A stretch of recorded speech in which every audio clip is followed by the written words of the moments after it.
ফজরের আজান দিলে আমি জেলের ভিতর যে ছেলে থাকি সেখানে নামাজ আদায় করে নিলাম। আজ 92 দিন থেকে আমি নীলফামারী জেলে আছি। সকালে সূর্য যখন উঠবে, জেলে ডিউটিরত হাবিলদার আমার সেলে আসলো। শামীম, কেমন আছো? স্যার আলহামদুলিল্লাহ, আপনি কেমন আছেন? আমিও ভালো আছি। শোনো, তোমার তো কাল মাগরিবের পর ফাঁসি হবে। তোমার কি কোনো শেষ ইচ্ছা আছে? আমার কোনো ইচ্ছা নাই, তবে আমার লাশটা যেন আমার চাচা চাচির হাতে সঠিকভাবে পড়ে, আর কিছুই না। কেন, তোমার বাবা নাই? যদি থাকতো তাহলে তারা আমাকে দেখতে আসতো আর আপনিও দেখতেন। কেন, কি হয়েছে? আমি যখন ছোট ছিলাম তারা তখন মারা যায়। সরি বাবা। আরে এসব বলতে হবে না। শোনো, আর একটা কথা, বিকালে জেলার স্যার, মংস অফিসার, শিক্ষা অফিসার, আরও অনেক বড় বড় সরকারি অফিসার আসবে তোমার সাথে কথা বলার জন্য। তৈরি থেকে। আচ্ছা স্যার। হাবিলদার চলে গেল, আমি সেখানেই বসে থাকলাম। যাই হোক, আজ আর কালকে সকালটা মনে হয় দেখতে পারবো, তারপর আর দেখতে পারবো না। কালকে আমার জীবনের শেষ দিন। এর মাঝেই আমার পাশের সেলের আসামিগুলো বলতেছে, শামীম ভাই, কাল থেকে তাহলে আমাদের সাথে আর থাকছেন না? কাল আপনার ফাঁসি হয়ে যাচ্ছে। হ্যাঁ ভাই। ভাই, আপনার কথা খুব মনে পড়বে। আপনার মতো ভালো মানুষ জীবনেও দেখি না। আপনাকে ছাড়া এই জেল কেমন করে থাকবো ভাই? আপনি যতদিন থেকে আছেন কাউকে কষ্ট কি জিনিস বুঝতে দেন নাই, সবাইকে হাসি খুশি রেখেছেন। বাবা শামীম, কিসের জন্য তোমার ফাঁসির রায় হয়েছে আমাদেরকে একটু বলবে? তোমার কালকে ফাঁসি হয়ে যাচ্ছে, কি এমন অপরাধ করছো যার কারণে তোমার ফাঁসির রায় হয়েছে? চাচা, বিকালে ডিসি স্যার আরও বড় বড় সরকারি স্যার আসবে। ওনারা চলে গেলে তারপর সব বলবো। আমি সেখানেই বসে বসে আল্লাহর নাম জপতে থাকলাম।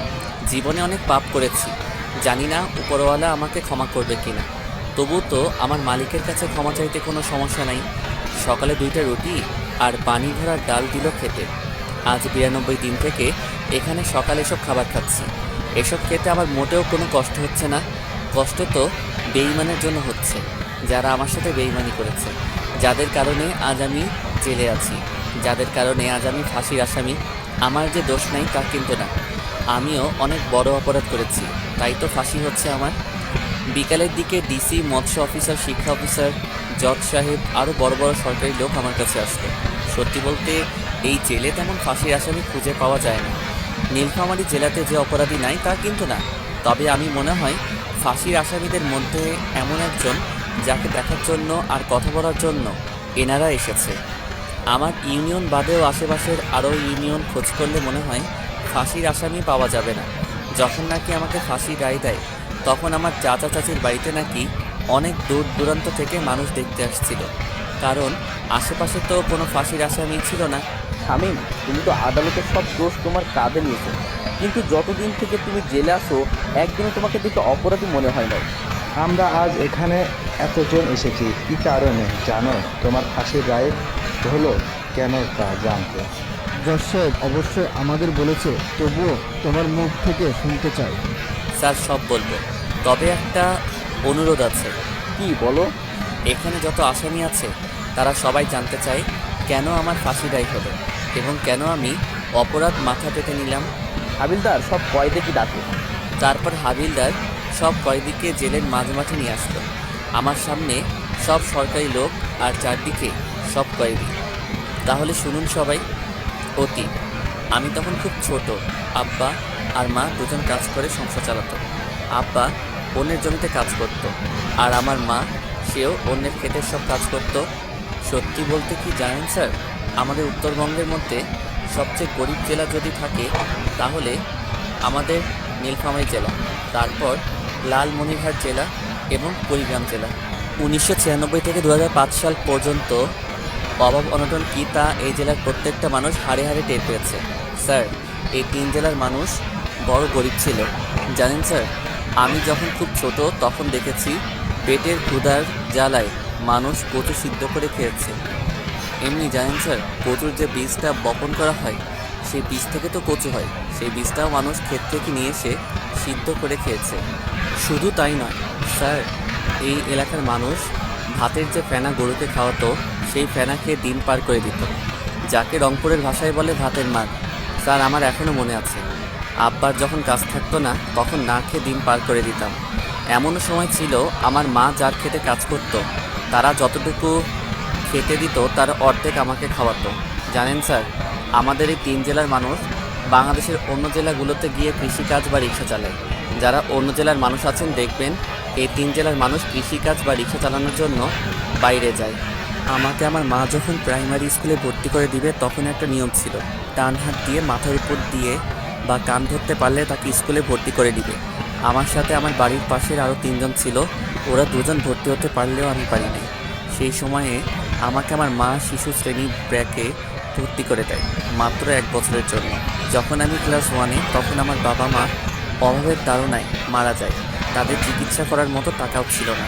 আমার মা গ্রামীণ ব্যাংক থেকে ঋণ নেয়, সেই ঋণের টাকা পরিশোধ করার আগেই তারা মারা যায়। ব্যাংক কর্তৃপক্ষ আমাদের বাড়ি ভিটা নিয়ে নেয়। আমার বাবা মা মারা যাওয়ার পর আমাকে আমার বড় জ্যাঠা আর জেঠি, যাদেরকে আমি বড় আব্বা আর বড় আম্মা বলে ডাকি, তারা আমাকে তাদের কাছে নিয়ে যায়। আমি তাদের সাথে তাদের বাড়িতে গিয়ে থাকা শুরু করি। আমার বড় আব্বা রংপুর শহরে রিক্সা চালাতো, তার 1 ছেলে আর 2 মেয়ে ছিল। তবুও তাদের অভাবের সংসারে আমাকে নিয়ে নেয়। তারা আমার খাওয়া থাকা পড়াশোনা সব করায়। আমি যখন 3য় শ্রেণীতে পড়ি তখন একটা মেয়ে আমার সাথে বন্ধুত্ব করে, তার নাম সানজিদা। দুজনের বন্ধুত্ব থেকে কখন যে আমরা দুজনকে ভালোবেসে ফেলি তা দুজনের কেউ জানি না। সানজিদারা ছিল অনেক বড়লোক, এক কথায় গ্রামের বড়লোক যাকে বলে।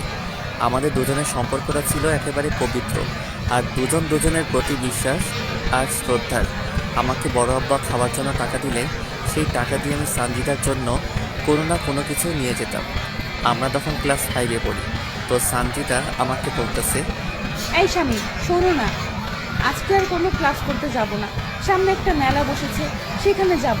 নাগরদোলা আছে, কত রঙের বেলুন, জিলাপি, আরও কত কি বের হয়েছে। তুই কি যেতে চাস? আমার খুব ইচ্ছা, কিন্তু আব্বু যেতে দিতে চাইনি বলেই তোকে বললাম। তাহলে চল যাওয়া যাক। আমি সানজিদাকে নিয়ে মেলায় চলে গেলাম। সত্যি তো অনেক কিছুই আছে এখানে, আর কত মানুষ এসেছে। নাগরদোলার দিকে সানজিদা তাকিয়ে আছে। কিরে, তুই নাগরদোলায় উঠতে চাস? হ্যাঁ, কিন্তু আমার কাছে তো কোনো টাকা নাই। আমার কাছে 5 দিনের জমানো 10 টাকা আছে। এখানে নাগরদোলায় উঠতে তো 2 টাকা লাগবে। যাও তাহলে, তুমিও উঠো, আমি টাকা দিতেছি। সানজিদা গিয়ে নাগরদোলাতে উঠলো, আর আমি নাগরদোলার মালিককে টাকা দিলাম। এভাবে সে 2বার নাগরদোলাতে উঠলো। সেখানে সানজিদা আমাকে চুরির দোকানে নিয়ে গেল, তাকে 5 টাকার চুরি কিনে দিলাম। তারপর 1 টাকা দিয়ে তাকে একটা বেলুন কিনে দিলাম। ওই, আমার না খুব ক্ষুধা লেগেছে, আমি কোনো কিছু খাবো। আমার কাছে যে আর কোনো টাকা নাই। আমি এখান থেকে কোনো খাওয়া পর্যন্ত যেতে পারবো না। কী করি এখন, আমার কাছে তো কোনো টাকা নেই। তাই জিলাপির দোকানে গিয়ে দোকানের মালিককে বললাম তার কোনো কাজের লোক লাগবে কিনা। দোকানদার বলল লাগবে। তখন তাকে বলল আমাকে কিছু জিলাপি আর সিঙ্গারা দিতে, তাহলে তার সব কাজ করে দিব। তখন দোকানদার জিলাপি আর সিঙ্গারা আমাকে দিল। আমি সানজিদাকে সেই দোকানে বসিয়ে সেগুলো খেতে দিলাম, আর আমি কাজে লেগে পড়লাম। সানজিদার খাওয়া শেষ হলে মালিককে বলে সানজিদাকে এগিয়ে দিলাম কিছু দূর। সেখান থেকে আবারও দোকানে চলে আসলাম, এসে আবারও কাজে লেগে গেলাম। যতক্ষণ মেলা ছিল ততক্ষণ পর্যন্ত কাজ করেছি।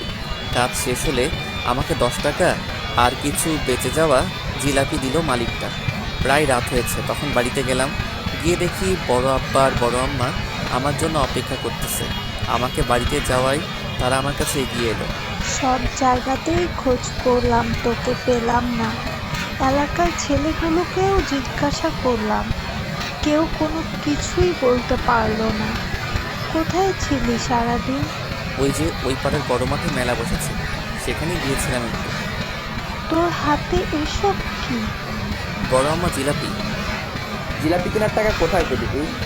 তোর কাছে তো কোনো টাকাও নাই, তাহলে এসব কেমন করে পেলি? ওইখানে একটা জিলাপির দোকান ছিল, সেখানে নাকি কাজ করার কেউ ছিল না, তাই কাজ করে দিলাম। তার বিনিময়ে এই 10 টাকা আর এই জিলাপিগুলো দিছে। তোকে আমি কাজ করতে বলেছি নাকি? তোকে খাওয়াই না, টাকা দেই না, কাপড় দেই না? দেও তো। কিন্তু লোকটার কষ্ট সহ্য করতে না পেরে তো তার কাজ করে দিয়েছি। বাবা, আমার নিজের ছেলে মেয়ে তো পড়াশোনা করতেছে, তুই অন্তত পড়াশোনা কর। তোর বাপ মায়ের মতো কি মূর্খ থাকবি? তুইও সারা জীবন আমাদের মতো গরিব থাকবি? জীবনে বড় হতে হবে না? আর এমন করবো না বড় আম্মা, যা টিউবওয়েলে গিয়ে গোসল করে আয়, একসাথে খাবো সবাই। আমি গিয়ে গোসল করে এসে সবার সাথে খেতে বসলাম। খাওয়া শেষ করে একটু পড়তে বসলাম। পড়া শেষ করে ঘুমিয়ে গেলাম। পরের দিন স্কুলে গিয়ে দেখি সানজিদা স্কুলে আসে না। তার একটা বান্ধবীকে দিয়ে চিঠি পাঠিয়েছে সে আসবে না জানিয়ে। স্যার ক্লাস করাতে আসলে প্রথমে এসেই কোনো না কিছু বলে আমাকে এলোপাতাড়ি মারতে থাকলো। মারা শেষ করে বলতেছে, তুই সঞ্জিদাকে নিয়ে কেন মেলায় গিয়েছিলি? স্যার এমন ভুল আর করবো না। জানিস কালকে সঞ্জিদার বাপ স্কুলে এসে সঞ্জিদাকে না পেয়ে আমাদেরকে কত কথা শুনিয়ে গেছে। তোকে কালকে পেলে তো মেরেই ফেলতো। আমি তো কোনো কিছু করি নাই স্যার। তুই কেন করিস না বলতেছি? সঞ্জিদার কাছ থেকে নাকি 100 টাকার নোট নিয়েছিস। আমি কোনো টাকা নেই নাই স্যার। আর আপনাকে কে বলেছে সব কথা? সঞ্জিদা নিজেই বলেছে তুই নাকি জোর করে সঞ্জিদাকে মেলাতে নিয়ে গিয়ে নাগরদোলায় চুড়ি আর জিলেপি কিনে দেওয়ার নাম করে তার কাছ থেকে 100 টাকা নিয়েছিস। আমি আর কোনো কিছু বললাম না। আমার চুপ থাকা দেখে স্যার আমাকে আরও কয়েকটা বেত মারল। তারপর পুরা ক্লাস আমাকে কান ধরে এক পায়ের উপর দাঁড় করে রেখেছে। আমার তখন অনেক কষ্ট হচ্ছিল, তবে এটা ভেবে শান্তি পাচ্ছি যে সানজিদা কোনো মার খায়নি। স্যারের ক্লাস শেষ হলে ম্যাডাম আসলো। তিনিও আমাকে অনেকগুলো কথা শোনালো। যাওয়ার সময় তো তিনি আমাকে চোর বলে গেল। তো এভাবে আমাদের দিন যেতে থাকে। কেউ যদি স্কুলে না আসি তাহলে কাউকে দিয়ে চিঠি পাঠিয়ে দেই, অথবা কোথাও দেখা করতে চাইলেও কাউকে দিয়ে চিঠি পাঠিয়ে দিয়ে সেই জায়গায় গিয়ে দেখা করতাম। আমরা যখন 5-এর ফাইনাল পরীক্ষা দিব সেই সময় সানজিদা আমাকে বলে তাকে নাকি একটা নতুন জামা কিনে দেওয়া লাগবে। দেখেন আমি তখনও ছোট, কোনো কাজ কাম জানি না। এদিকে সানজিদাও চেয়েছে তাকে নতুন একটা জামা দেওয়া লাগবে পরীক্ষা উপলক্ষে। তাই বড় আব্বাকে বললাম আমি তো পরীক্ষা দিব, আমার কিছু টাকা লাগবে, নতুন কাপড় কিনবো। তখন বড় আব্বা আমাকে সাথে করে দোকানে গিয়ে কাপড় নিয়ে দিতে চাইলে আমি তাকে মিথ্যা বললাম। আমার বন্ধু বান্ধবীরা যাবে, আমিও তাদের সাথে গিয়ে জামা কিনবো। বড় আব্বাও আমাকে টাকা দিয়ে দিল। বড় আব্বার কাছ থেকে টাকা নিয়ে পরের দিন আমি সানজিদাকে নিয়ে কাপড়ের দোকানে গেলাম। সানজিদা ওর পছন্দ মতো একটা জামা নিল আর আমার কোনো কিছু নেওয়া হলো না। সেখান থেকে সানজিদাকে তার বাড়িতে পৌঁছে দিলাম। আমি বাড়ি আসার পর বড় আব্বা বলতেছে, কিরে সাত কই? আমি না টাকা হারিয়ে ফেলেছি। মিথ্যা বলে কাঁদতে লাগলাম। তার জন্য কান্না করা লাগবে নাকি? দরকার হলে আমি তোকে আবার নিয়ে দিব সাত। আমার আর কোনো কিছু লাগবে না বড় আব্বা। এইসব পুরাতন কাপড় পরে পরীক্ষা দিবি? ঈদে তো কিনে দিলে পুরাতন হলো কেমন করে? আচ্ছা ঠিক আছে। তারপর শুরু হলো পরীক্ষা। সানজিদার সাথে প্রতিদিন তার বাবা মা ভাই বোন আসে, আর আমি একাই যাই একাই আসি। ভাগ্যক্রমে সানজিদার সিট আমার সিট একসাথে। প্রথম বাংলা পরীক্ষা ভালো করে দিলেও পরে ইংরেজি আর গণিত পরীক্ষার খাতায় সানজিদা কিছুই লিখতে পারে না। সানজিদা খাতা নিয়ে কান্না করতেছে, তাই আমি নিজে খেলা বাদ দিয়ে সানজিদার খাতায় লিখে দেই আর আমি পরে লিখি। এইভাবে প্রত্যেকটা পরীক্ষা আমরা এভাবে দেই। রেজাল্ট বের হলে সানজিদা ট্যালেন্ট পুলে বৃত্তি পায় আর আমি শুধু পাস করি। সানজিদা বৃত্তি পাওয়াতে ওর বাবা পুরা গ্রামের মানুষকে মিষ্টিমুখ করায়। আমরা দুজন একসাথে এক উচ্চ মাধ্যমিক স্কুলে ভর্তি হই। দিন যত যেতে লাগে সানজিদা আর আমার ভালোবাসা দিন আরও বেশি হতে থাকে। এখন শুধু সানজিদা আমার কাছ থেকে কোনো কিছু নিলে সানজিদাও তার পরিবর্তে আমাকে কিছু না কিছু দেয়। হঠাৎ অষ্টম শ্রেণীতে সানজিদা আমাকে বলে তাকে নাকি একটা বোরকা লাগবে, সামনে তার জন্মদিন। তাই অষ্টম শ্রেণীতে থাকা অবস্থায় আমি টিউশন করা শুরু করি।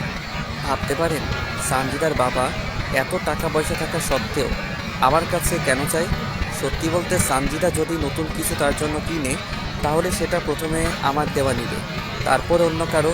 আর এটা দুজনের ভালোবাসার কারণ। অষ্টম শ্রেণী পর্যন্ত আমরা চিঠির মাধ্যমে প্রেম করেছি। আমি তখনও সানজিদাকে কখনো খারাপভাবে স্পর্শ করি নাই। আমরা দুজন অষ্টম শ্রেণী পর্যন্ত এই জায়গা ওই জায়গায়, নদী, ধান ক্ষেত সব জায়গায় ঘুরে বেরিয়েছি। অষ্টম শ্রেণীর পরীক্ষাতেও সানজিদা আর আমি একসাথে পাশাপাশি সিটে বসেছিলাম। সবগুলো পরীক্ষাতে সানজিদাকে আমি লিখে দিছি। সত্যি বলতে সানজিদা পড়াশোনায় একটু কাছে। সানজিদা অষ্টম শ্রেণীতেও বৃত্তি পায়। একসাথে আবারও আমরা বিজ্ঞান বিভাগে ভর্তি হই। আমাদের পড়াশোনা এবং প্রেম অনেক সুন্দর চলতে থাকে। তো দশম শ্রেণীর টেস্ট পরীক্ষার সময় সানজিদা আমাকে বলতেছে, শামিম, টেস্ট পরীক্ষা শেষ হলে তো তোর সাথে আর আমার দেখা বা কথা হবে না এই 2 মাস। আরে কথা তো চিঠিতে হবে। দেখ শামিম, ছোট মানুষের মতো কথা বলবি না। আর আমরা এখন আর ছোট নেই। আমি চাই দুজন ফোনে কথা বলবো, বুঝলি? কিন্তু আমার তো ফোন নাই। শোন, তুই আমাকে ফোন দিবি আর আমি তোকে নিয়ে দিব, বুঝলি? টাকাও তো নাই আমার কাছে, আর ফোন কিনতেও তো অনেক টাকা লাগে। আরে গাধা, আমাকে তুই বাটন ফোন কিনে দিবি, বুঝেছিস? যাদেরকে টিউশন করাস তাদের কাছ থেকে আগাম মাসের টাকা নিবি। আচ্ছা ঠিক আছে, চলো, বেল দিছে, ক্লাসে যেতে হবে, না হলে পরে গেলে খাতা দিবে না। দুজন পরীক্ষা দিলাম। আমি যাদের টিউশন করাই তাদেরকে বলে আগাম মাসের বেতন দিলাম। তারপর শেষ পরীক্ষার দিন আমি সানজিদার হাতে একটা ফোন তুলে দিলাম, আর সানজিদা আমাকে একটা ফোন দিল। তো ফাইনাল পরীক্ষার আগ অবধি আমরা দুজন শুধু ফোনে কথা বলেছি। এসএসসি ফাইনাল পরীক্ষার খাতাতেও আমি সানজিদাকে লিখে দিছি।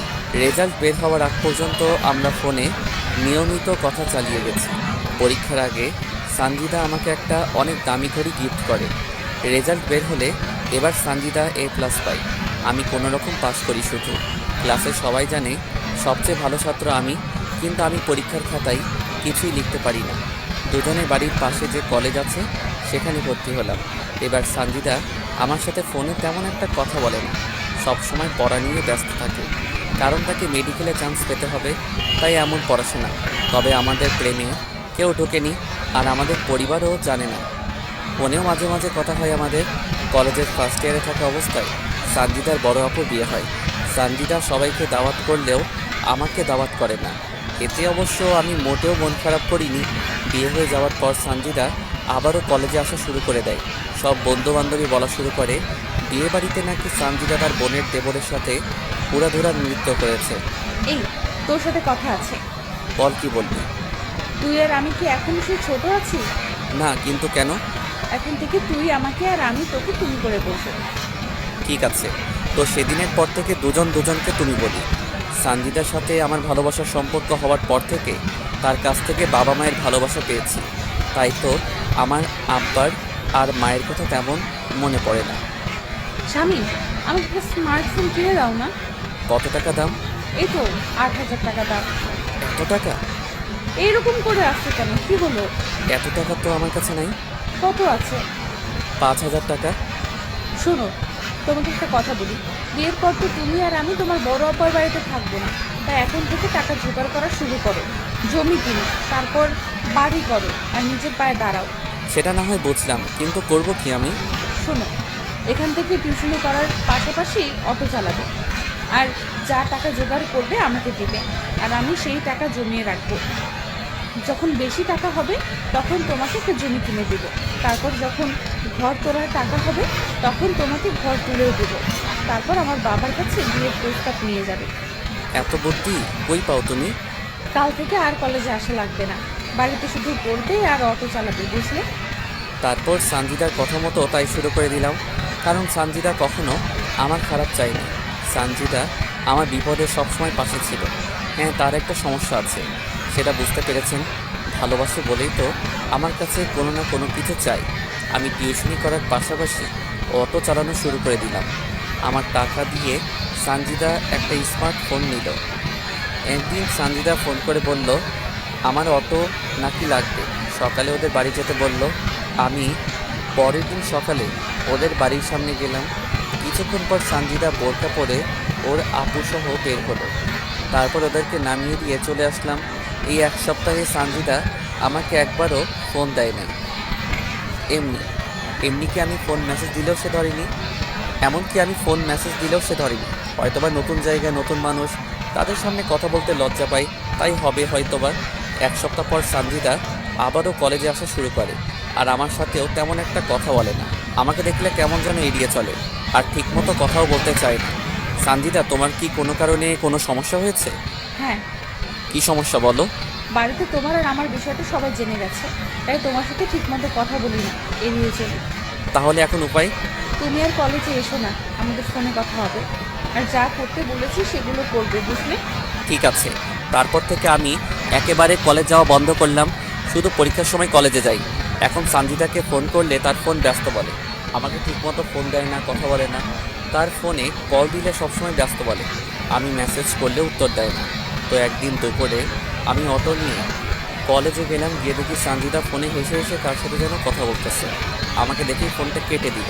কী ব্যাপার, আমার ফোন ধরো না, মেসেজ করলে উত্তর দাও না? আসলে বাড়িতে আমাকে ফোন চালাতে দেয় না, কই আমি ফোন দিলে তো ব্যস্ত বলে। তোমার নাম্বার তো আমি ব্লক লিস্টে রেখে দিয়েছি, যাতে কেউ জানতে না পারে। আর তুমি এখন এখান থেকে যাও, রাতে তোমাকে ফোন দিব, কেউ আমাদের একসাথে দেখলে সমস্যা হবে। আমি সানজিদাকে বিশ্বাস করি, আর সে কখনো আমাকে মিথ্যা কথা বলবে না। তারপর থেকে আবারও নিয়মিত আমাদের কথা হতে থাকলো, তবে বেশি না, 10 থেকে 15 মিনিট। সত্যি বলতে দুদিন থেকে খুব ডিপ্রেশনে আছি। যদি বেঁচে থাকি আর মন মানসিকতা ভালো থাকে তাহলে ইনশাল্লাহ কালকেও পর্ব দিব। তারপর আমাদের এইচএসসি ফাইনাল পরীক্ষা হতে থাকলো। এবার সে আগের ঘটনা ঘটলো। আমি লিখে দিলাম সানজিদাকে। পরীক্ষার পর সানজিদা তার বোনের বাড়িতে বেড়াতে যায়। যাওয়ার আগে আমাকে শুধু বলে যে কয়দিন তার বোনের বাড়িতে থাকবে, আমার সাথে সে কথা বলতে পারবে না। আমিও তার কথা মেনে নিলাম, কারণ যদি কোনো কারণে তার সমস্যা হয়। আমি পরীক্ষার রেজাল্ট বের না হওয়া পর্যন্ত আমি সানজিদার সাথে কথা বলতে পারিনি। তবে মানুষের মুখে শুনেছিলাম সানজিদা তার বোনের বাড়ি থেকে অনেক আগে এসেছে, কিন্তু সে আমার সাথে কোনো যোগাযোগ করে নাই। রেজাল্ট বের হলো, সানজিদা এবারও A+ পেল। তারপর সানজিদার বাবা কিছু টাকা ব্যয় করে সানজিদাকে রংপুর মেডিকেল কলেজে ভর্তি করিয়ে দিল। তারপর থেকে সানজিদা রংপুরে থাকা শুরু করে দেয়। তবে সানজিদা রংপুর যাওয়ার পরও আমার সাথে তার প্রতিদিন যোগাযোগ হতে থাকে। তো একদিন সানজিদাকে আমি ফোন দিই, সানজিদা আমার এখনো পর্যন্ত মোট কত টাকা তোমার কাছে আছে? স্বামী, সত্য বলতে কি, আমি তোমার সব টাকা নষ্ট করে ফেলেছি।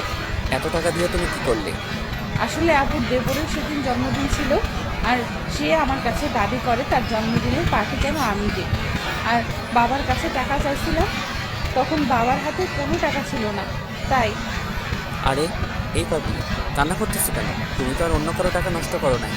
তবুও তোমার কষ্ট করা টাকা। আরে বাদ দাও তো এসব কথা। এখন বলো তোমার পড়াশোনা কেমন চলছে? অনেক ভালো চলছে। তাহলে মন দিয়ে পড়ো। বাড়ি কবে আসবে তুমি? পরের সপ্তাহে যাব। এভাবে প্রতিদিন সানজিদার সাথে আমার কথা হতে থাকে। আমি আসলে এইচএসসি পাস করতে পারিনি। একটা পরীক্ষায় সানজিদাকে লিখতে দিতে গিয়ে নিজের খাতে কিছুই লিখতে পারি নাই। আমি অটো চালিয়ে যা টাকা পাই তা সানজিদার হাতে তুলে দেই, আর টিউশন করে যা পাই তা বড় আম্মার হাতে তুলে দেই। এখনও পর্যন্ত বড় আম্মার কাছে আমার দেওয়া 20,000 টাকা আছে। আর আমি সানজিদাকে এই 2 বছরে প্রায় 1.5 লক্ষ টাকা দিয়েছি। 1 সপ্তাহ পর সানজিদা গ্রামে চলে আসলো। এসেই সানজিদা সেই দিঘির পাড়ে আমাকে দেখা করতে বলল। আমি গিয়ে দেখি সানজিদা আগে থেকেই সেখানে বসে আছে। আমি যাওয়া মাত্র সানজিদা তার ওড়না দিয়ে আমার কপালের ঘাম মুছে দিতে লাগলো। আরে কি করছো তুমি? তোমার ওড়না তো আমার ঘামে নষ্ট হবে। হলে হোক, তোমার চেয়ে আমার ওড়না দামি না। আগের চেয়ে অনেক সুন্দর হয়ে গেছো। ইস, এভাবে কেউ বলে? আমার কিছু লজ্জা করে না? ঠিক বিয়ের পর এমন করে লজ্জা মাখা মুখ নিয়ে থাকবে সব সময়? কেন কেন? তোমাকে না এই লজ্জা পাওয়া ভাবখানা অনেক সুন্দর দেখায়। বিয়ের পরও কি এরকম ভালোবাসবে তুমি? সেটা না হয় বিয়ের পর বলিও আমাকে। জানো স্বামী, এখন না প্রতি মুহূর্তে তোমাকে অনেক মিস করি আমি। তোমাকে ছাড়া ওই শহরে আমাকে একা থাকতে মোটেও ভালো লাগে না। আরে পাগলি, তোমাকে বড় ডাক্তার হতে হবে যে। জানো স্বামী, মাঝে মাঝে ইচ্ছে হয় তোমার বুকে মাথা রেখে ঘুমাই। আল্লাহ যদি চায় একদিন সেই ইচ্ছা তিনি পূরণ করে দিবেন। বিয়ের পর তোমাকে আর কোনো কষ্ট করতে হবে না। এমনিতেই সেই ছোট থেকে অভাব অনটনের মাঝে বড় হয়েছে, কত কষ্ট করে পড়াশোনা করেছো। বিয়ের পর আমি ডাক্তারি করব, আর তুমি আমাদের সন্তানগুলোকে সামলাবে। এতে লজ্জা পাওয়ার কি আছে? তুমি কি জানো না, মেয়েদের একটু বেশি লজ্জা, আর লজ্জা নারীর খুশি। বুঝলে পাখি? জি বুঝেছি। টাকার কথা সেদিন কেন বলেছিলে? একজন রাস্তার সাইডে জমি বিক্রি করতে চাইছে তাই বলেছিলাম। ইস, আমার কারণে তোমার জমি কিনা হলো না। আরে ধুর, বাদ তো, টাকা গেছে তাতে কি, আবারও আসবে ইনশাল্লাহ। সত্যিই তুমি অনেক ভালো। এই ভালোটা তোমার ভালোবাসা পাওয়ার জন্য। সেখানে দুজন আরও অনেক কথা বলেছি। তারপর বিকালে বাড়িতে চলে গেছি। সানজিদা যে কয়দিন গ্রামে ছিল প্রতিদিন আমার সাথে দেখা করতো, কথা বলতো।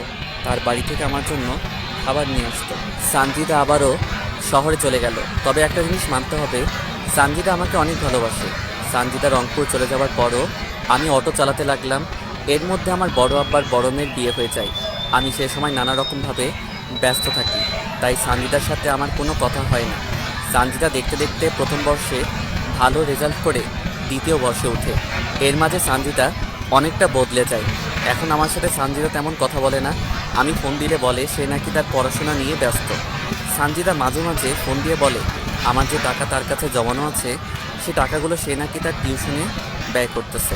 আমিও আর তাকে কোনো কিছু বলি না, কারণ যেহেতু সে মেডিকেলে পড়তেছে, আবার আমি রোজগার করতেছি, সেহেতু কোনো সমস্যা হবে না। তো একদিন আমি এক দোকানদারের মাল নিয়ে আসার জন্য অটো নিয়ে রংপুরে যাই। হঠাৎ লক্ষ্য করি সানজিদার মতো একটা মেয়ে বোরকা পরে একটা ছেলের সাথে দাঁড়িয়ে আছে।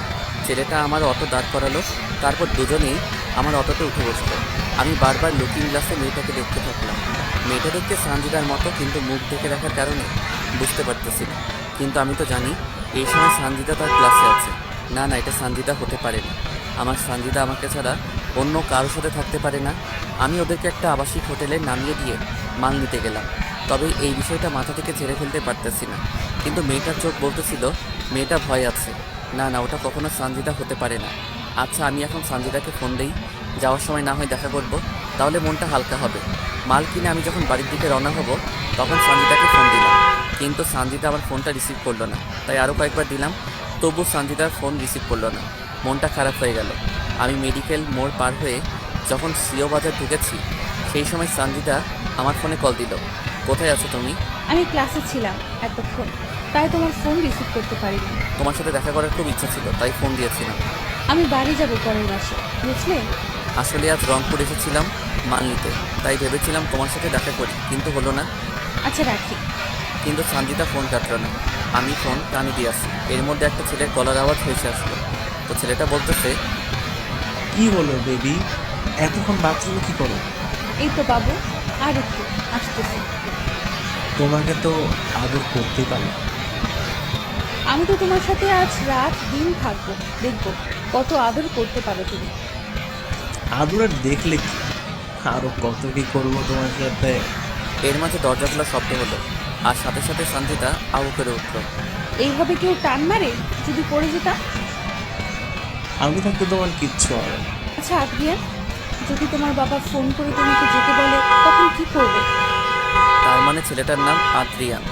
আরে বেবি কামো, বাবাকে বলেছি আজ বন্ধুদের সাথে গ্রুপ স্টাডি করবো। তারপর কিস করার শব্দ হতে থাকলো। কিস করা হলে ধপাস করে একটা শব্দ হলো। তোমার প্যান্টটা এখন খুলে। তুমিও তোমার খোলো। তারপর তারা তাদের অবৈধ কাজে ব্যস্ত হয়ে পড়ে গেল। আমি সেখানে অটো না নিয়ন্ত্রণ হারিয়ে ফেলে রাস্তার ধারে গাছে লাগিয়ে দিলাম, আর আমি মাথা হাতে পায়ে প্রচণ্ড আঘাত পেলাম। আমি ছিটকে দূরে পড়ে গেলাম। তারপর আমার কোনো কিছু মনে নাই। যখন আমার জ্ঞান ফিরে, নিজেকে তখন হাসপাতালের বেডে আবিষ্কার করি। আমার জ্ঞান ফেরার পর দেখি বড় আব্বা, বড় আম্মা, ভাই বোন সবাই এসেছে। তারপর ডাক্তার এসে আমার পালস চেক করলো। তারপর ডাক্তার বলল আরও 2 দিন পর আমাকে নিয়ে যেতে পারবে। বাবা, তোর কি করে এমন ঘটনা ঘটলো? সাথে সাথে আমার সানজিদার কথা মনে পড়ে গেল। আমার চোখ নিয়ে তখন পানি ঝরতে থাকলো। কিরে বাবা, বল কেমন করে হলো? না মানে হঠাৎ করে মাথাটা ঘুরতেছিল, তাই আর কি। দিন রাতে এত পরিশ্রম কার জন্য করিস? আমরা কি একজনও তোকে বলেছি তুই রোজগার কর? তবুও ভবিষ্যতের জন্য তো কিছু করতে হবে নাকি? ভবিষ্যতে দেখা যাবে। তুই কেন এত কাজ নিয়ে পড়ে থাকিস? তুই এত টাকা কার জন্য কামাই করিস? সারাদিন অটো চালাস, রাতে মানুষের বাচ্চাকে পড়াস, অনেক রাত পর্যন্ত জেগে থাকিস। কেন এত কষ্ট করিস তুই? থাক, ও এখন অসুস্থ, ওকে এখন এসব বলার দরকার নেই। আগে সুস্থ হোক, তারপর সব আলোচনা করা যাবে। তারপর তারা চলে গেল। আমি সেখানে আরও 2 দিন ছিলাম। এই 2 দিনে একবারও আমার কোনো খবর নেয়নি সানজিদা। আমি তো তাকে নিজের চেয়ে বেশি ভালোবাসতাম, নিজের থেকে তাকে বেশি বিশ্বাস করতাম। সানজিদা যা বলেছে আমি তো তাই করেছি। তার জন্য তো আজ আমি এমন কষ্ট করতেছি। তাকে নিয়ে তো ঘর বাঁধার স্বপ্ন দেখেছিলাম। কেন এমন করলে তুমি আমার সাথে সানজিদা? আমি বাড়িতে যেহেতু বিছানায় শোয়া অবস্থায় আছি, তাই মোবাইলটা নিলাম। মোবাইল নিয়ে সানজিদা আর আমার ফোনের কথাগুলো শুনতে থাকলাম। শুনতে শুনতে সেদিনের রেকর্ডিংটা চালু হলো। প্রথমে শুনতে না চাইলেও পরে আবারও শুনলাম। শেষের দিকে যখন শুনবো, তখন এমন কিছু শুনলাম যা শুনে আমার মরে যাবার ইচ্ছা হচ্ছিল। বেবি, কালকে আমার 20,000 টাকা লাগবে। বাবু, সেই দিনই না তোমাকে 10,000 টাকা দিলাম। আহ বেবি, বোঝো না কেন? কত বন্ধু আমার, তাদেরকে তোমায় নিয়ে কতগুলো কেক দিতে হবে। তোমাকে কতটা ভালোবাসি তার প্রমাণ তো ওদেরকে দিতে হবে, তাই না? আমার কাছে ওই যে বলেছিলাম আমাদের বাসার যে ড্রাইভার শামীম আছে, তার টাকা জমা আছে। আর সমস্যা নেই, সেই টাকাগুলোই দিও আমাকে। পরে তাকে দিয়ে দিও, তুমি আর আমি তো আছি। এই হোটেল ভাড়াটাও তো আমি দিলাম। আমার কাছে টাকা নাই দেখে খোঁড়ারো তুমি? এসব কি বলো তুমি? খোটা কেন দিব তোমাকে? তা নয় তো কি? খোটা দিলে নিশ্চয়ই এই নিয়ে 17 বার তোমার সাথে হোটেলে রুম বুক করতে আসতাম না। তুমি তো আমাকে অনেক ভালোবাসো, তাই তো আমি যা বলি তাতেই রাজি হয়ে যাও। তুমি কি আমাকে ভালোবাসো না? শুধু তোমাকে না, তোমার শরীর, দেহ আর তোমার এটা ওটা এইগুলো সবকে ভালোবাসি বলি। তাই তো তোমাকে সবসময় আদর করতে ইচ্ছা করে। জানি বাবু, তাই তো সব সময় দুষ্টুমি করতে চাই তুমি। তুমি কিন্তু দিন দিন খুব দুষ্টু হয়ে গেছো। আমার যেখানে সেখানে দাঁত বসিয়ে দাও। আমি আর শুনতে পারলাম না এমন সব নোংরা কথা তারা বলতেছিল। তার মানে আমি অ্যাক্সিডেন্ট করার পরও ফোন কাটে নাই সানজিদা। সানজিদা এতটা খারাপ হলো কেমন করে? সানজিদা তো এমন ছিল না। ভালোবাসলে যে এত কষ্ট পেতে হয় তা তো জানতাম না। কেন আমার সাথে বেইমানি করলো সানজিদা? আমার তো কোনো স্বার্থ ছিল না। তাকে আপন করে পাওয়ার জন্য কত কী নাই করতেছি। সে তো আমার সুখ দুঃখের সাথী ছিল। তার ভালোবাসা পেত, আমার আব্বা মায়ের ভালোবাসার কথা ভুলে গেছিলাম। তাকে আপন করে পেতে তো আমি তার জন্য অনেক কিছু করেছি, অনেক কিছু সহ্য করেছি। সে কেন এসব কাজে লিপ্ত হলো? সে কেন আমার সাথে এরকম করলো? প্রায় 20 দিনের মতো আমার সুস্থ হতে লাগলো। প্রায় মাসখানেক পর সঞ্জিতা তার কিছু বান্ধবীকে নিয়ে তাদের বাড়িতে এলো। তারা যখন গ্রাম ঘুরতে বের হলো তখন আমি সঞ্জিতার সাথে কথা বলার জন্য তাদের কাছে গেলাম। আমি প্রায় তখন সঞ্জিতার কাছে গেলাম, তখন শুনতে পেলাম, আচ্ছা সঞ্চিতা, তুই আদ্রিয়ান ভাইয়াকে কেন ভালোবাসা শুরু করে দিলি? আরে আদ্রিয়ানের বাবা একজন বড় ডাক্তার, আবার তার নিজের একটা ক্লিনিক আছে। তাই বলে শামীমের ভালোবাসা ভুলে যাবে? শামীমের কি আছে? শামীম আমাকে কি দিতে পারবে? আর আদ্রিয়ানের বাবার অনেক টাকা আছে, আর ক্লিনিক আছে। আর আমার আদ্রিয়ানকে চাই, তাহলে সারা জীবন পায়ের উপর পা তুলে খেতে পারবো, আর ডাক্তারও হব। আমার জানা মতে আদ্রিয়ান ভাইয়া তোকে ভালোবাসে না, আর আদ্রিয়ান ছেলে হিসাবেও ভালো না। আদ্রিয়ানকে তোদের চেয়ে আমি ভালো করেছি। আর আদ্রিয়ানকে দেখেছিস? সে কত হ্যান্ডসাম, কত স্মার্ট। আর শামীমের কি আছে? না চেহারা আছে, না আছে বাড়ি, না আছে গাড়ি, না আছে টাকা। শামীমের কোনো না থাকলেও তার টাকা দিয়ে চলতেছিস তুই। আর আদ্রিয়ান, একদিন দেখবি আদ্রিয়ান তোকে ছুঁড়ে ফেলে দিতে, তোর সব শেষ করে দিতে, রাস্তায় নেমে দিতে। একটা কথা বলতো, এই পর্যন্ত কি আদ্রিয়ান তোর জন্য কোনো টাকা ব্যয় করেছে? না। তোর যেদিন টাকা শেষ হবে তোকেও ছেড়ে দে, আর একজনকে সে ধরবে। চুপ কর তো, বেশি বলিস তুই। শোন, আমাকে আর এসব বলবি না।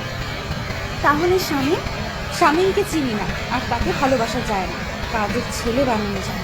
আমি সানজিদার এমন কথা শুনে তার কাছে আর গেলাম না। সেখান থেকে বাড়ি চলে আসলাম। কিন্তু সানজিদার কথা ভুলতে পারলাম না। তাকে তো অনেক ভালোবাসি, তাকে তো অনেক বিশ্বাস করতাম।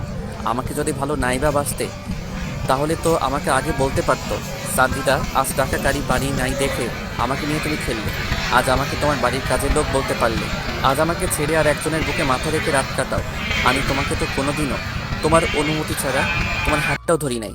আর তুমি কিনা আজ অন্যের কাছে নিজেকে বিলিয়ে দিলে। আজ আমার সমস্ত কষ্টের টাকা তুমি আনন্দ ফুর্তি করে শেষ করে দিলে। একবারও কি আমার কথা মনে পড়ে নাই? একবারও কি আমার কষ্টটা তোমার চোখে ভেসে উঠলো না? কি করে পারলে আমার জীবন নিয়ে খেলা করতে?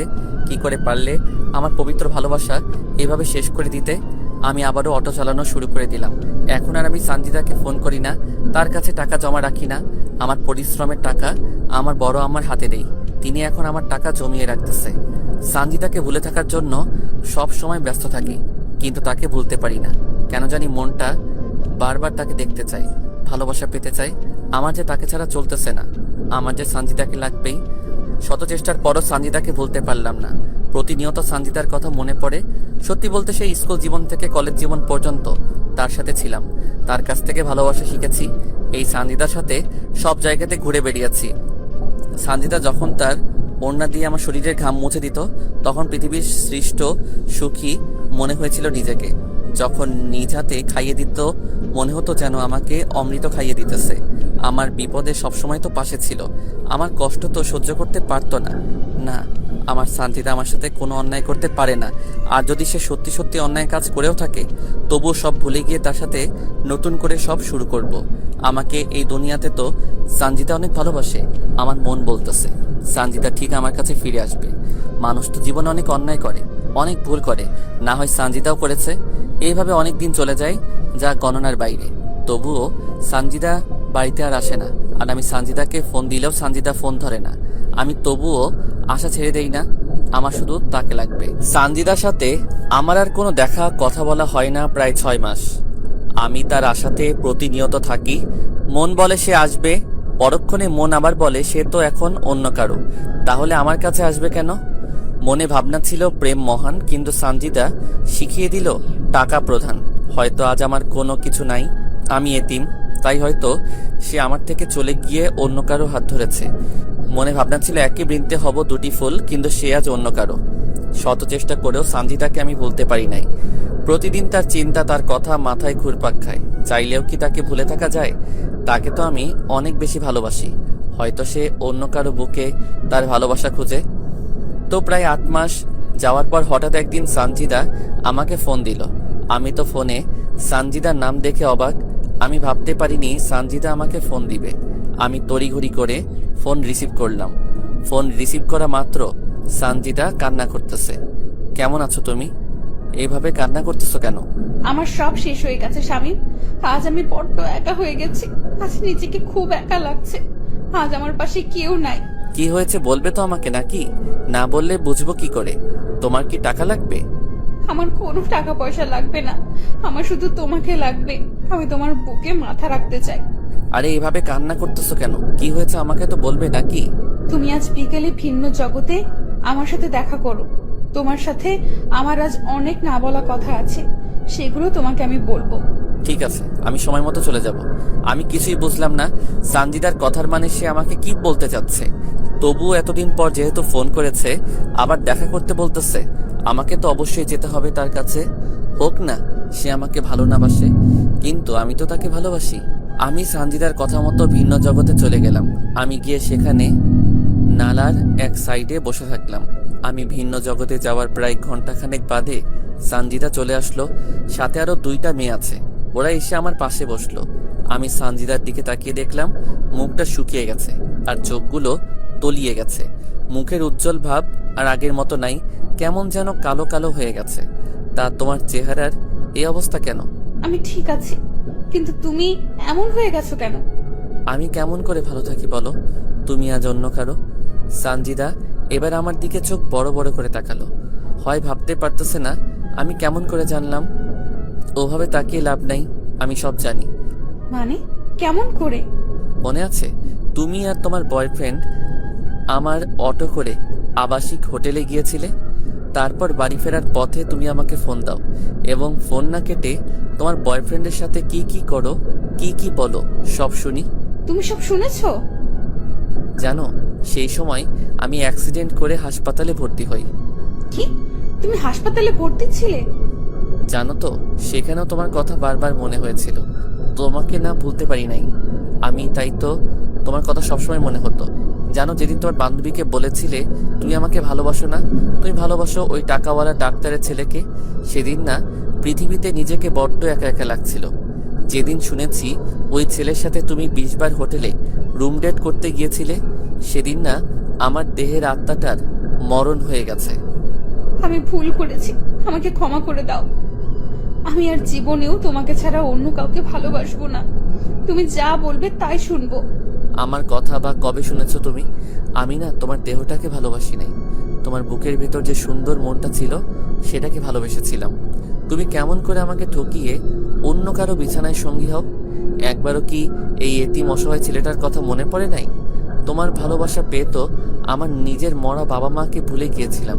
তোমার সাথে ঘর বাঁধবো বলে তো নিজের পড়াশোনার ক্যারিয়ার নষ্ট করে তোমার কথা মতো পরিশ্রম করা শুরু করে দিলাম। হাজারো স্বপ্ন দেখিয়েছো, কিন্তু সবকিছু নিমিষে শেষ করে দিয়েছো তুমি। আবারও নতুন করে আমরা স্বপ্ন দেখব, আবারও নতুন করে বাঁচতে শিখবো আমরা। যেখানে আমার ভালোবাসার আত্মাটা মরে গেছে সেখানে আবার নতুন করে স্বপ্ন দেখবো, তা কি করে হয়? আমি তো সব দোষ করেছি, আমি তো সব ভুল করেছি। তুমি তো কোনো দোষ করো নাই, তুমি তো কোনো ভুল করো নাই, তাহলে কেন তোমার আত্মা মরে যাবে? যেখানে আপনজন অন্য কাউকে পেয়ে আমাকে ভুলে যায়, অন্য কারো ভালোবাসা পেয়ে আর একজন ঠকায়, সেখানে কেমন করে বেঁচে থাকি? একটাবারও কি খবর নিয়েছো বেঁচে আছি নাকি মরে গেছি? একবারও কি জানতে চাইছো আমার মন কি চাই, কি বলে? তোমার কোন ইচ্ছাটা পূরণ করি নাই? তোমার জন্য তো নিজেকে শেষ করে দিয়েছি। সব জানি, আমি নিজের স্বার্থের জন্য তোমাকে ব্যবহার করেছি। হ্যাঁ, তোমাকে ধোঁকা দিয়েছি। হ্যাঁ, তোমার কোনো খবর নেই নাই। হ্যাঁ, তোমাকে অবহেলা করেছি। প্লিজ আমাকে ফিরিয়ে দিও না। এবার না সত্যি সত্যি আমি মরে যাব। তোমাকে খুব চাই, তাই বলে তোমাকে আমার জীবনে দ্বিতীয় কোনো সুযোগ দিতে চাই না। তুমি তোমার বয়ফ্রেন্ডের কাছে চলে যাও। তখন সঞ্জিতার বান্ধবী আমাকে বলতেছে, ভাইয়া, যে ছেলেটার জন্য সঞ্চিতা আপনাকে ছেড়ে গিয়েছিল, আর সেই ছেলেটা সঞ্চিতাকে ভুলে গিয়ে নতুন কারোর সাথে সম্পর্ক শুরু করেছে। আমি বার কি করতে পারি? ভাইয়া, সঞ্চিতা 2বার সুইসাইড করতে চাইছিল, কিন্তু আমরা থাকাই এই যাত্রায় বেঁচে যায়। ভাইয়া, আপনি তো সঞ্চিতার দেহ চান না, তার তো মন চান, তাহলে কেন তাকে গ্রহণ করতে পারতেছেন না? আমার সাথে যে সে আবার বেইমানি করবে না কি গ্যারান্টি আছে? আমাকে যে আবার ধোকা দিবে না তার কি নিশ্চয়তা আছে? আমাকে আবারও অবহেলা করবে না তার কি কোনো নিশ্চয়তা দিতে পারবেন? সাথে সাথে সঞ্জিতা আমার পায়ে লুটিয়ে পড়ল।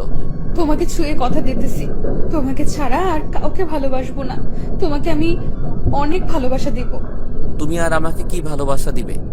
দিন রাত তো তুমি ব্যস্ত থাকো, আর আমাকে বাসবে ভালো তুমি? শেষবারের মতো একটা সুযোগ দাও তুমি আমাকে। আমি আর তোমাকে অবহেলা করব না, তোমাকে শুধু ভালোবাসবো। ভাইয়া, আমরা আছি। সঞ্চিতা যা বলতেছে সব সত্য বলতেছে। জানেন ভাইয়া, আজ মাসখানেক থেকে সঞ্চিতা সাহস পাচ্ছে না আপনার কাছে যাবার। সে বারবার বলতেছে সঞ্চিতা আপনার সাথে অন্যায় করে আপনি মেনে নেবেন না। তাই তো আমরা ওকে জোর করে আপনাকে ফোন দিয়ে নিয়ে এখানে আনিয়েছি। আমি কি তার কাছে খেলার পুতুল নাকি? তোদের আগেই বলেছি, এই নষ্টা খারাপ মেয়েকে কোনোদিনও আপন করে নিবে না ও। তোরা তো আমার কথা শুনলি না, আমাকে তো আর কোনো সুযোগও দিল না সে। এই, কে বলেছে তুমি খারাপ? কে বলেছে তুমি নষ্টা? তুমি তো আমার কাছে সেই আগের মতোই পবিত্র। তোমাকে কোথাও যেতে হবে না, শুধু আমাকে একটু ভালোবাসা দিলে হবে। সাথে সাথে সঞ্জিতা কার বান্ধবীর সামনে আমাকে এই প্রথমবার জড়িয়ে ধরলো।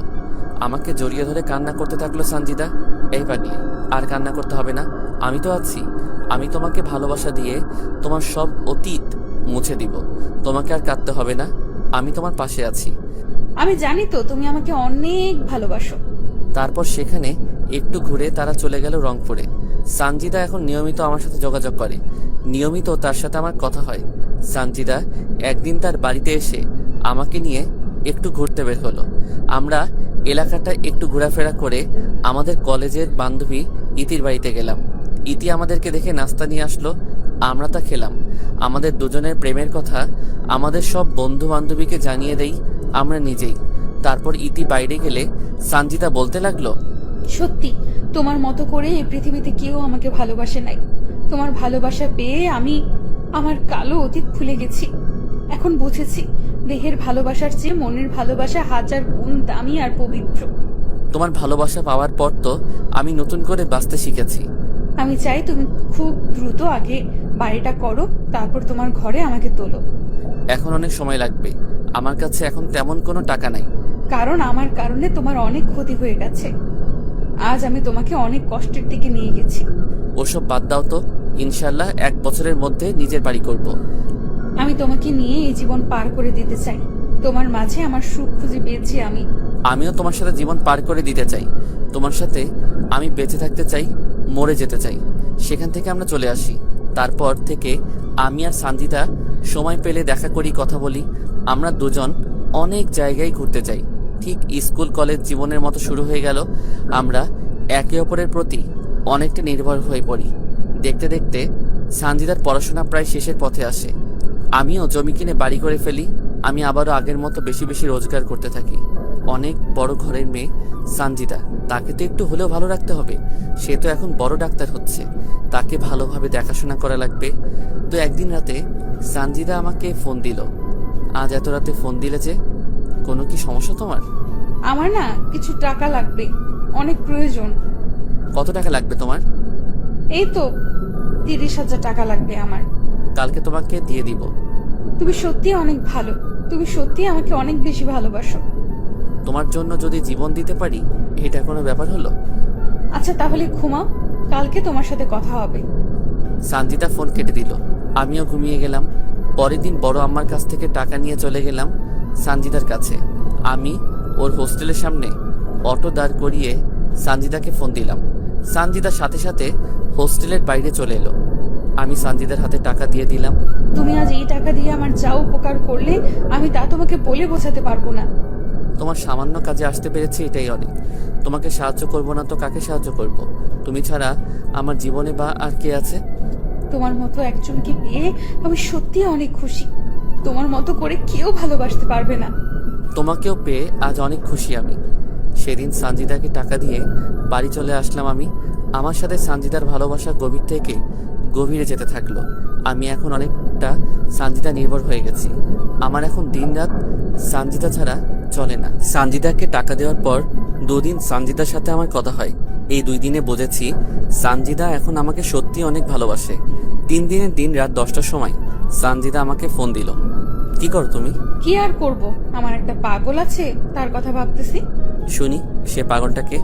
ফোনের ওপারে যে আমার সাথে কথা বলতেছে সেই পাগলটা। পাগল তো তোমারই আমি, তাই না? নতুন করে কি বলা লাগে? আচ্ছা, রাতে খেয়েছো তুমি? মাত্র খেয়ে আমার পাগলটাকে ফোন দিলাম। আচ্ছা, তুমি খেয়েছো? একটু পরে খাবো। কেন কেন? এই আসলাম সবে, গোসল করে খাওয়া করব। এখন এত কষ্ট করতেছো কেন তুমি? তোমার এখন নিজের বাড়ি আছে, আর কি চিন্তা করা লাগে? এত কাজ করলে কি হবে বলো? বারে, তোমার আমার ভবিষ্যতের জন্য কিছু জমাতে হবে না? আর তাছাড়া তোমার তো এমনিতেই মাঝে মাঝে টাকা লাগে, তখন কি করে দিব? আর বেশি দিন তোমাকে জ্বালাবো না, আর তোমাকে কষ্ট দিব না। আর মাত্র কয়েকটা মাস চলে গেলে আমি পুরো দমে একজন ডাক্তার হব।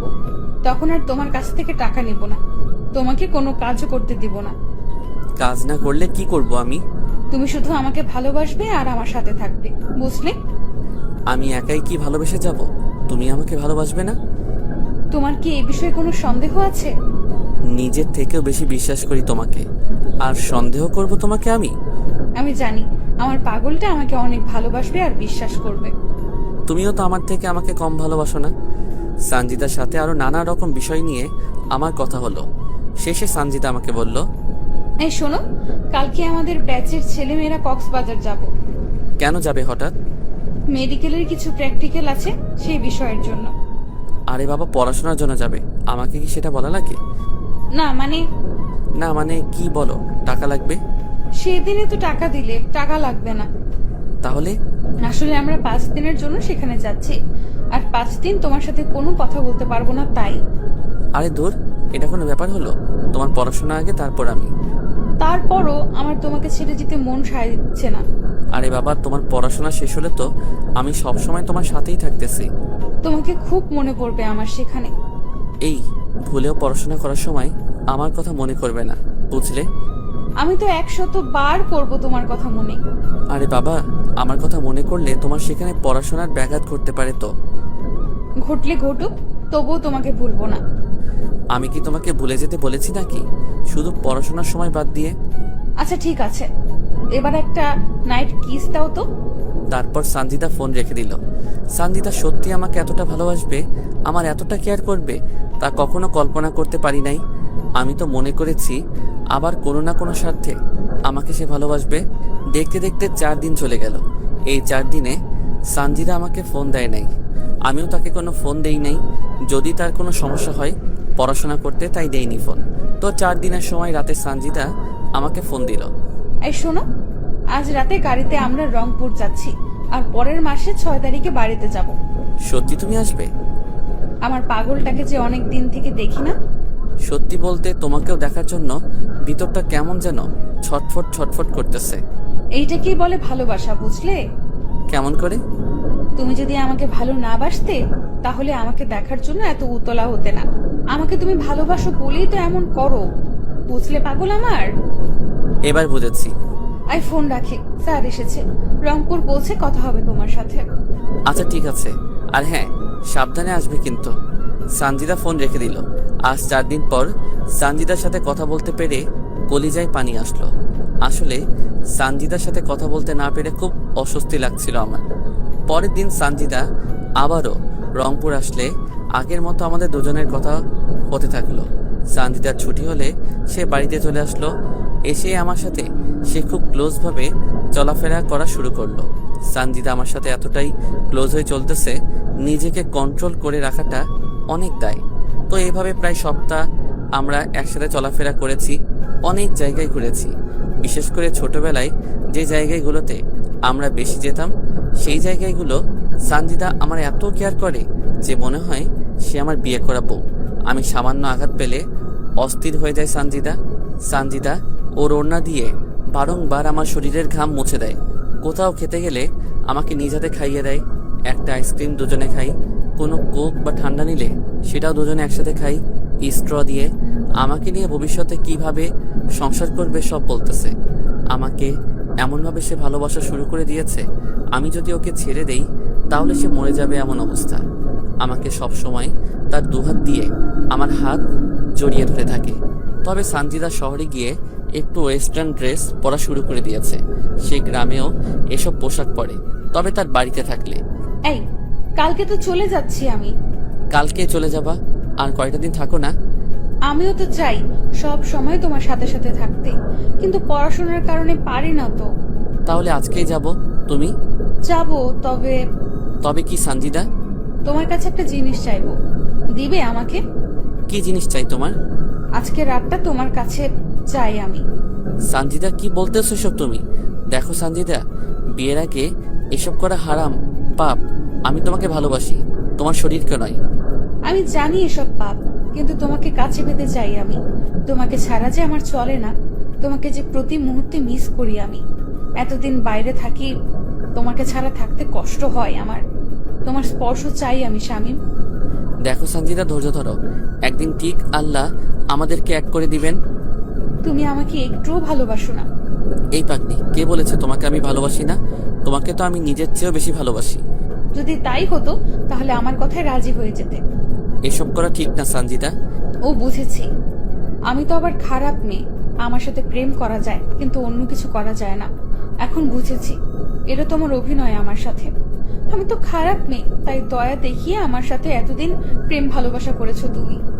আমাকে কেনই বা তুমি আপন করে নিবে? তুমি তো আমার থেকেও ভালো মেয়েকে আশা করো। এই, এসব পাগলের মতো কি বলো তুমি? তোমাকে ভালোবাসি, তোমার জন্য নিজের জীবন দিতেও রাজি আছি আমি। তাহলে রাজি হচ্ছ না কেন তুমি? তুমি না বললে আজকে চলে যাবে? তাহলে আমার সাথে থাকতে চাচ্ছ যে? সবাই জানবে আমি রংপুরে গেছি, কিন্তু রাতটা তোমার সাথে কাটাবো আর দুজনে রঙিন দুনিয়াতে হারিয়ে যাব। সকালবেলা তুমি আমাকে রংপুরে রেখে আসবে। আমি এসব পারবো না, আর আমি এখনো বড় আবার বাড়িতে থাকি, কেউ দেখলে বা জানলে সমস্যা হবে। বাহ, তাহলে তো ভালোই হলো। মানে? তোমার নতুন বাড়িতে আমাদের দুজনের বাসর হবে, আর আমি নতুন বউ হয়ে তোমার বাড়িতে যাব, বুঝলে? তাহলে কেউ জানবেও না, শুনবেও না। না, আমি পারবো না তোমার সাথে এসব করতে। আমার কথায় যদি রাজি না হও তাহলে এখানেই নিজের ক্ষতি করে ফেলবো, বলে দিলাম। কি করবে তুমি? সানজিদার সাথে সাথে একটা ব্লেড বের করলো আর তার হাতে হালকা টান দিল। ব্লেড হাতে টান দেওয়ার সাথেই সানজিদার হাত থেকে রক্ত ঝরতে থাকলো। এই কি করতেছো তুমি এসব? ব্লেডটা এখনই ফেলে দাও বলতেছি। আমার কথায় রাজি না হলে আরো কি যে করব নিজেও জানি না। এবার সানজিদার এমন কথা শুনে অনেকটা ভয় পেয়ে গেলাম। ওর হাতটাও আমাকে ধরতে দিতেছে না, আর ওর হাত থেকে রক্ত ফোটায় ফোটায় পড়তেছে। এমন দৃশ্য দেখে অনিচ্ছা সত্ত্বেও রাজি হয়ে গেলাম। আমি রাজি আছি তোমার প্রস্তাবে। প্লিজ এবার হাতটা কোনো কিছু দিয়ে বাঁধো। বলতে হবে না, সাথে স্যাবলন আর তুলো নিয়ে এসেছি। আমি সানজিদার এরকম কাহিনী দেখে নিজেই অবাক। এই মেয়েকে সামান্য ভালোবাসা মানুষের সাথে রাত কাটাবে বলে কত কাহিনী না করলো সে। বুঝি না হঠাৎ আমার প্রতি তার এত ভালোবাসা কোথা হতে আসলো। যাই হোক, সেখান থেকে দুজনের বাড়িতে চলে গেলাম। সন্ধ্যার দিকে সানজিদা ব্যাগ নিয়ে একাই চলে আসলো। আমি আমার অটোতে তুলে আমার নতুন বাড়িতে নিয়ে এলাম। রাত সম্ভবত 11টা হবে। তখন সানজিদা আমাকে একটা উত্তেজনার ওষুধ খাওয়ালো, যাতে দীর্ঘ সময় ধরে দুজনে এনজয় করতে পারি। আমিও বাধ্য ছেলের মতো ওষুধটা খেয়ে নিলাম। পরের দিন সকালে চোখ মেলে দেখি অনেক সকাল হয়ে গেছে, আর সানজিদা বিব্রস্ত অবস্থায় আমার বুকের উপর শুয়ে আছে। আমি হাত বাড়িয়ে টেবিল থেকে মোবাইলটা নিয়ে দেখি সকাল 10টা বাজে। তাই আমি সানজিদাকে দ্রুত ডেকে তুললাম। আর একটু ঘুমাই না। এই 10টা বাজে, অনেক সকাল হয়ে গেছে। তোমাকে রংপুর যেতে হবে না? সানজিদা ধরপড় করে উঠে দেখে তার শরীরে কোনো পোশাক নেই, তাই সে বিছানার চাদরটা ওর গায়ে জড়িয়ে নিল। আমি অবাক দৃষ্টিতে সানজিদার দিকে তাকিয়ে থাকলাম। সারা রাত কত অত্যাচার করলে, আর এখন এইভাবে আমার দিকে কি দেখো? না মানে আমার না কালকে রাতে কিছুই মনে পড়তেছে না। মনে পড়বে কি করে? যা যা করেছো না আমার সাথে, উফ বাবা, আর একটু হলে মরে যেতাম। এসব কি বলো তুমি? আর সত্যি বলতেছি, আমার কোনো কিছু মনে পড়তেছে না। কালকের ওষুধের গুণ ওটা, বুঝলে? যাও তুমি ফ্রেশ হও, আমি ড্রেস পরবো। তুমি গোসল করবে না? এমনিতে সময় অনেক চলে গেছে, গোসল করার সময় নাই। হোস্টেলে গিয়ে গোসল করব। তাই বলে এই শরীরে যাবে তুমি? অত কথা বলার সময় নাই, যাও মুখ ধুয়ে আসো। রংপুর খাওয়া দাওয়া করবো, যাও তো। তাই বলে উফ, তুমিও না বেশি বেশি, যাও তো। আমিও ঘর থেকে বের হয়ে টিউবওয়েলে গিয়ে হাত মুখ ধুয়ে ঘরে এলাম। এসে দেখি সানজিদা জিন্স টপস আর মাথায় ওড়না পেঁচিয়ে নিয়েছে। আমি অটো বের করে সানজিদাকে অটোতে তুলে নিলাম। অটোতে করে সানজিদাকে রংপুরে ওর হোস্টেলে দিয়ে আবার অটো নিয়ে চলে আসলাম।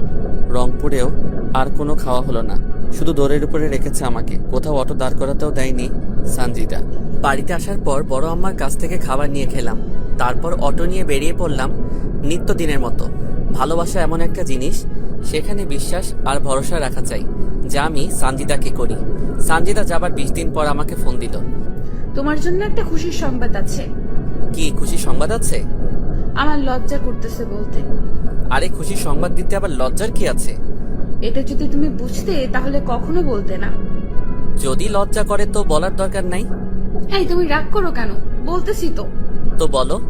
তুমি বাবা আর আমি মা হতে চলেছি। কি? সত্যি বলতেছি, তুমি বাবা হচ্ছ। আমি? কেমন করে? সেদিন রাতের কথা ভুলে গেলে? তোমার আর আমার যা হয়েছিল তার ফল এটা। এটা কি করে সম্ভব? সব সম্ভব, বুঝলে? আর একটা প্রাপ্তবয়স্ক ছেলে মেয়ে যা করলে খুব দ্রুত হয়, তাই হয়েছে। তো তুমি আসো, আমরা বিয়ে করে নেই। আমি কালকে বাড়িতে যাইতেছি, তখন সব বিস্তারিত কথা হবে। ঠিক আছে তাহলে, ফোন রেখে দিলাম। কিন্তু আমি বুঝতেছি না এটা কেমন করে হয়। আমার তো মনেই হচ্ছে না সানজিদার সাথে আমার খারাপ কোনো সম্পর্ক হয়েছে। যদি সানজিদা অন্য কারোর সাথে এমন করে প্রেগনেন্ট হয়, তার দায়ভার আমার উপর চাপিয়ে দেয়। ছি ছি, এসব আমি কি ভাবতেছি? সানজিদা এমন কোনো কাজ করবে না, কারণ সানজিদা আমাকে ভালোবাসে, অন্য কাউকে না। আর সানজিদা আমাকে মিথ্যা কথা কেনই বা বলবে? আমি জানি সানজিদা আমাকে অনেক ভালোবাসে। পরের দিন আর অটো নিয়ে বাইরে গেলাম না। সারাদিন বাড়িতে ছিলাম, কিন্তু দিন গড়িয়ে সন্ধ্যা হলো, তবুও সানজিদা আসলো না। রাতে সানজিদা আমাকে ফোন করে আমার নতুন বাড়িতে যেতে বলল। আমি সেখানে গিয়ে দেখি সানজিদা আগে থেকে এখানে এসেছে। তুমি কখন আসলে? এই তো মাত্র আসলাম আমি। চলো আজকেই তোমাকে বিয়ে করব, আর আমাদের পবিত্র সম্পর্কের সন্তানকে সমাজের চোখে স্বীকৃতি দেই। না, তা আমি চাচ্ছি না। মানে? আমি এই সন্তান পৃথিবীতে আনতে পারবো না। কেন? দেখো শামীম, আমার নিজের ক্যারিয়ার এখনো ঠিক হয়নি, এর মাঝে আমি এসব ঝামেলায় পড়তে চাই না। আরে বোকা, সমস্যা কি? আমি তো আছি। যতদিন তোমার ক্যারিয়ার ঠিক না হয় ততদিন তোমাকে চালাবো। সেটা বড় কথা নয়। আমরা যতই বিয়ে করি না কেন, আমার পেটের সন্তান তো নাজায়েজ। কি বলো এসব তুমি? ঠিক কথাই তো বলেছি, কারণ আমরা বিয়ের আগেই শারীরিক সম্পর্কে নিজেদেরকে জড়িয়েছি। এখন যতই বিয়ে করি না কেন, আমাদের পেটের সন্তান কিন্তু নাজায়েজ, বৈধ হবে না। আমি অত কিছু বুঝি না। আমার সন্তানকে আমি পৃথিবীর আলো বাতাস দেখাতে চাই। আমি সেটা কোনোভাবেই পারবো না শামীম। সবাই জানাজানি হলে আমাদের সন্তানকে সবাই নাজায়েজ সন্তান বলবে। আমি মা হয়ে তা সহ্য করতে পারবো না। কেউ জানলে না বলবে। এখন তো মানুষ বিয়ের বছরের মধ্যেই বাবা মা হয়ে যায়, আর আমাদের না হয় তাই হবে। সমস্যা কি? তুমি বুঝতে পারতেছো না, আমার বন্ধু বান্ধবী ওরা কি ভাববে, আমার মেডিকেল টিচার ওনারা কি ভাববে, আমার পরিবার। বোঝার চেষ্টা করতেছো না কেন তুমি? তো এখন কি করতে চাও তুমি? অ্যাবর্শন করতে চাই আমি। এটা করা কি ঠিক হবে? একটা নিষ্পাপ শিশুকে মেরে ফেলবে, যে কিনা এখনো পৃথিবীর আলো বাতাস দেখলো না। তুমি যদি মেয়ে হতে তাহলে বুঝতে কেন এমন কঠোর সিদ্ধান্ত নিতেছি। আমারও তো ইচ্ছে করে আমার সন্তান বেঁচে থাকুক, কিন্তু ঠিক আছে, যা করলে তোমার ভালো হয় তাই করিও। কিন্তু একটা সমস্যা হয়ে গেছে। কি সমস্যা? আমার কাছে কোনো টাকা নাই, কিভাবে অ্যাবর্শন করাবো? কত টাকা লাগবে? এই 20,000 টাকা হলে হবে। অ্যাবর্শন করতে 20,000 টাকা লাগে, তা তো আগে কখনো শুনিনি। আমি জানি সিজার করতে, সন্তান জন্ম দিতে এত টাকা লাগে, আর এখন অ্যাবর্শন করাতেও এত টাকা লাগে। বেশি বুঝো তুমি, আগে আমার কথাটা শুনবা তো নাকি? কি কথা? সামনের 17 তারিখ থেকে আমার পরীক্ষা আছে। আমি যদি কালকেও অ্যাবর্শন করি তাহলে প্রথম পরীক্ষা আমি দিতে পারবো না, তার মানে সে পরীক্ষাতে আমি ফেল করব। তাই ফেল যেন না আসে, তাই টাকা চাচ্ছি যাতে পাশ করতে পারি আর ডাক্তার হতে পারি। তোমাকে যেন আর কোনো কষ্ট করা না লাগে, আমিও তোমাকে দ্রুত বিয়ে করে সংসার করতে পারি। ও, এবার বুঝেছি। তুমি থাকো, আমি বড় আম্মার কাছ থেকে টাকা নিয়ে আসি। সেখান থেকে আমি বড় আব্বার বাড়িতে আসলাম, তারপর বড় আম্মার কাছ থেকে টাকা নিলাম। তখন বড় আম্মা বলতেছে, বাবা, তুই এত টাকা নিয়ে কি করিস? একজনকে দিব। জুয়া টুয়া খেলিস না তো? সেদিনই 30,000 টাকা নিলি, আজ আবার 20,000 টাকা নিলি। এভাবে টাকা নিলে কিভাবে কি করবি তুই? আরে বাবা, টাকা তো আর নষ্ট হচ্ছে না, আমি একটা ব্যাংকে রাখতেছি, বুঝলে? তুই যা ভালো বুঝিস বাবা। বড় আমার কাছ থেকে টাকা নিয়ে এসে সানজিদার হাতে দিলাম। তারপর সানজিদা সেই রাতেই আবার চলে গেল। সে নাকি কাল সকালে অ্যাবর্শন করবে। আমি যেন তাকে 3 দিন ফোন না দেই, সে নাকি সেই সময় খুব অসুস্থ থাকবে। সানজিদা চলে যাওয়ার পর সানজিদার সাথে আমার 3 দিন কোনো কথা হয়নি। 3 দিন পর সানজিদা নিজেই আমাকে ফোন দেয়, কথা হয়। তো এভাবে চলতে থাকে আমাদের প্রেম ভালোবাসা। তো সেদিন আমি আবারও রংপুর দোকানের মাল কিনে আনার জন্য গেলাম। আসার পথে চিন্তা করলাম সানজিদার সাথে একটু দেখা করে আসি, তাই তার কলেজ ক্যাম্পাসে চলে গেলাম। গিয়ে দেখি সানজিদা আজ শাড়ি পরে এসেছে, সাথে তার আরো 2টা বান্ধবীও। আমাকে দেখা মাত্র সানজিদা ওর বন্ধু বান্ধবীর কাছ থেকে আমার কাছে আসলো। হঠাৎ তুমি এখানে কিসের জন্য এসেছো? না মানে, রংপুর এসেছে একজনের দোকানের মাল কিনতে, তাই ভাবলাম তোমার সাথে একটু দেখা করে যাই। ভালো করেছো। তোমার ক্লাস নাই, আর এরকম সেজে কলেজে এসেছো কেন? ক্লাস শেষ করেছি আর বন্ধুরা সহ একটা পার্টিতে যাব একটু পরে। পড়াশোনা বাদ দিয়ে পার্টিতে কি তোমার? আরে বাবা, এটা কোনো বাজে পার্টি না, আমাদের এক বান্ধবীর বিয়ের রিসেপশনের পার্টিতে যাচ্ছি, বুঝলে? ও, এবার বুঝেছি। আমাকে কি বিশ্বাস হয় না? কি যে বলো না তুমি, তোমাকে আমার বিশ্বাস হবে না? তাহলে এভাবে বলো কেন? আর এইভাবে বলবো না। আমাদের কথা শেষ হয়নি, একটা ছেলে বাইক নিয়ে সরাসরি আমাদের কাছে আসলো আর এসে সানজিদাকে বলল তার বাইকে উঠতে। ছেলেটা দেখতে অনেক সুন্দর আর হ্যান্ডসাম, ড্রেস আপও বড় লোক বাবার ছেলের মতো। যে কোনো মেয়ে তার প্রেমে পড়তে বাধ্য হবে। আর তার কথা বলার ধরন দেখলে মনে হবে যেন তার কথায় মিষ্টি মিশানো। আচ্ছা স্বামী, তাহলে তুমি বাড়িতে যাও, আমি এবার পার্টিতে যাই, এমনিতে অনেক দেরি হয়ে গেল। তারপর সানজিদা ছেলেটার বাইকে করে চলে গেল। হতে পারে ছেলেটা সানজিদার বন্ধু, তাই হয়তো সানজিদা তার সাথে গেল। আমি আর কোনো কিছু না ভেবে বাড়িতে চলে আসলাম। যার মাল কিনতে গেছিলাম তাকে তার মাল বুঝিয়ে দিয়ে ভাড়া নিয়ে নিলাম। একা আছি, পাশে কেউ নাই, আর খবর নেবেই বাকে। একাকিত্ব বড় যন্ত্রণাদায়ক, তবুও আপনাদের একটু মন ভালো রাখার জন্য পর্ব দিলাম। জানি না কবে এসব ভোগান্তি থেকে বের হব। সত্যি ডিপ্রেশন মানুষকে মৃত্যুর দিকে নিয়ে যায়। তো হঠাৎ একদিন সানজিদার বাবা আমার অটোতে করে কিছু মালামাল তার বাড়িতে নিয়ে গেল। তো সেই মালামালগুলো আমি তাদের বাড়ির ভিতরে ঢুকিয়ে দিতেছি। যখন শেষবার তাদের বাড়িতে ঢুকবো, হঠাৎ অনেকগুলো মেয়ের হাসির আওয়াজ আমার কানে আসলো। আমার মন বলতেছে সানজিদা বাড়িতে এসেছে, তা না হলে এত মেয়ে তো এদের বাড়িতে আসার কথা না। কৌতূহল বশত আমি সেই হাসির আওয়াজের দিকে এগিয়ে যেতে থাকলাম।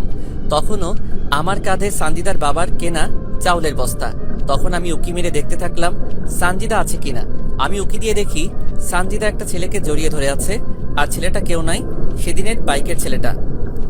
এবং তার বান্ধবীরা নানা রকম কথা বলতেছে।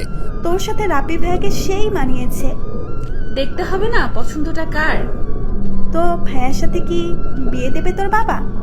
আরে দিবে না কেন, তাছাড়া আপু আছে না। আপু কি করবে আবার? এ তো আপুর দেবর, বুঝলি? শালিকারা, তোমরা কোনো চিন্তা করো না, আমরা তার সবকিছু প্ল্যান সাজিয়ে রেখেছি। কি প্ল্যান ভাইয়া? আরে আমরা কোর্ট ম্যারেজ করে রাখবো, পরে না মেনে নিলে আমরা পালিয়ে যাব।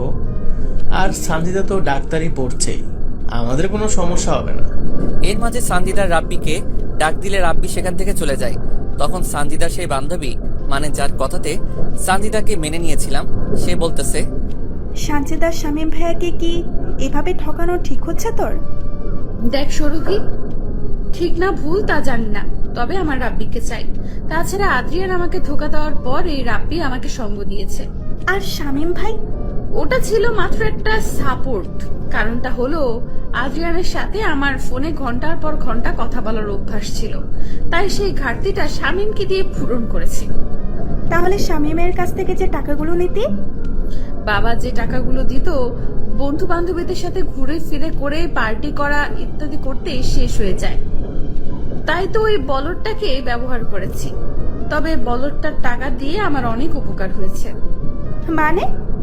দেখ, তোরা তো আমার বান্ধবী, আর তোরা তো আমার সব কথাই জানিস, তাই এসবও জেনে রাখ। শামীমের টাকা দিয়ে আমি পড়াশোনা যা লাগে তা ব্যবহার করছি, আর রাব্বির সাথে রুম ডেট করতে ব্যয় করছি।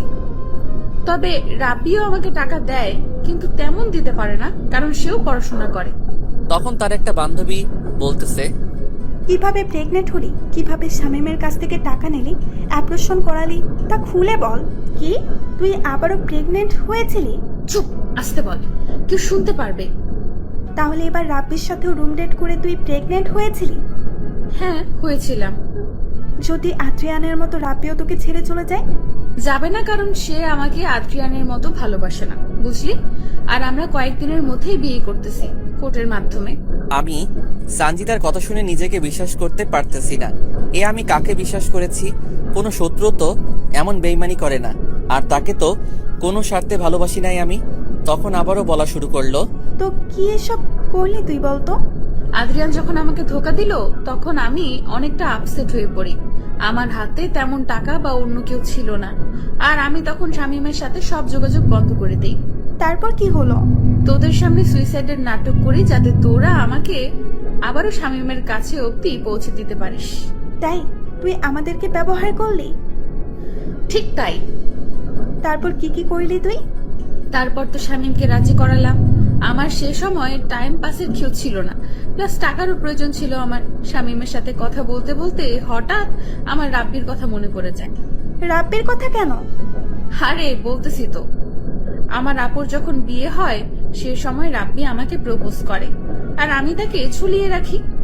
আদ্রিয়ান আমাকে ছেড়ে দেওয়ার পর আমি রাব্বির সাথে যোগাযোগ করি, আর রাব্বিও রাজি হয়ে যায়, কিন্তু আমার তেমন একটা কথা বলতো না, তাই আমি রাব্বির সাথে প্রেম আর শামীমের সাথে অভিনয় করি।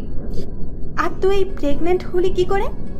রাব্বি তো পড়াশোনা নিয়ে ব্যস্ত থাকে, আর দেখতে অনেক সুন্দর, বাবার টাকা পয়সা গাড়ি বাড়ি আছে, আর রাব্বির সাথে অনেক মেয়ের সুসম্পর্ক, তাই আমি রাব্বিকে নানা রকম অজুহাত দেখিয়ে রাজি করাই। কিন্তু তখন সে হোটেলে রুম ভাড়া নিবে, টাকা নাই, তাই বুদ্ধি করে শামীমের কাছ থেকে টাকা নিই, আর শামীমকে বলি আমি 5 দিনের জন্য কক্সবাজার যাচ্ছি পড়াশোনার জন্য। সেখানে গিয়ে আমি আর রাব্বি রুম ডেট করি, আর আমাদের সেই সময়কার কিছু ভিডিও আর পিক তুলে রাখি, যাতে রাব্বি আমাকে ছেড়ে না যায়। একেই বলে ধোকা খেলে অন্যকে কিভাবে ধোকা দিতে হয়। তারপর কি করলি? সেখান থেকে রংপুর আসার কিছুদিন পর জানতে পারি আমি আবারও প্রেগনেন্ট, তাই বুদ্ধি করে বাড়িতে চলে আসি, আর শামীমের সাথে এমন ভাবে মিশি যেন সে আমাকে কাছে পাওয়ার জন্য পাগল হয়। কিন্তু শালা বোকা, কিছু কাজের না, তাই আমি তার সাথে শারীরিক সম্পর্ক করার জন্য বলি। পরে রাজি হলে তাকে ঘুমের ওষুধ খাওয়াই, আর সে কিছু জানে না। পরে কি হলো? পরে তাকে ফোন করে বলি আমি প্রেগনেন্ট আর সে বাবা হতে যাচ্ছে। সে শুনে তো খুশিতে পাগল হবার অবস্থা। পরে তার বাড়িতে গিয়ে বলি আমি এ বাচ্চা নিব না। তার সে কি কান্না, আর পারে না, পায়ে পড়ে। পরে শামীমকে বুঝিয়ে সুজিয়ে রাজি করাই, আর অ্যাবর্শন করার কথা বলে আরো 20,000 টাকা নেই। আর রাব্বি জানে শামীমের সাথে আমার প্রেমের অভিনয়ের কথা। শামীম ভাইয়ের সাথে এসব কেন করতে গেলি? কেন তার জীবনটা নষ্ট করতে গেলি তুই? তোর জন্য তো সে অনেকটা পাগল। তোর সবকিছু জানার পরেও তো তোকে আপন করে নিয়েছিল। কোন মেয়েটা টাইম পাস না করে? সবাইকে এক ভাবিস না। আরে রাগ করিস কেন? সবার কথা তো বলি নাই, এমন অনেকে আছে যারা টাইম পাস করে। আমিও নিজেকে ভালো রাখার জন্য শামীমকে ব্যবহার করেছি। একটা বিষয় বুঝলাম না, শামীম ভাইয়ের সাথে তোর কিভাবে পরিচয় হলো? দুজনে একসাথে একই স্কুলে কলেজে পড়েছি, সেখান থেকে পরিচয়। সত্যি বলতে তার সাথে কোনো সম্পর্ক করার ইচ্ছা ছিল না। তাহলে?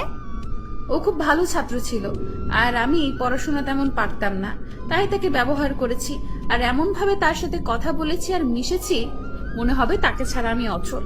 আর যখন দেখলাম আমার জন্য শামীম সব করতে পারে, সব করতে প্রস্তুত, তখন তো নিজেকে ধন্য মনে করা শুরু করলাম।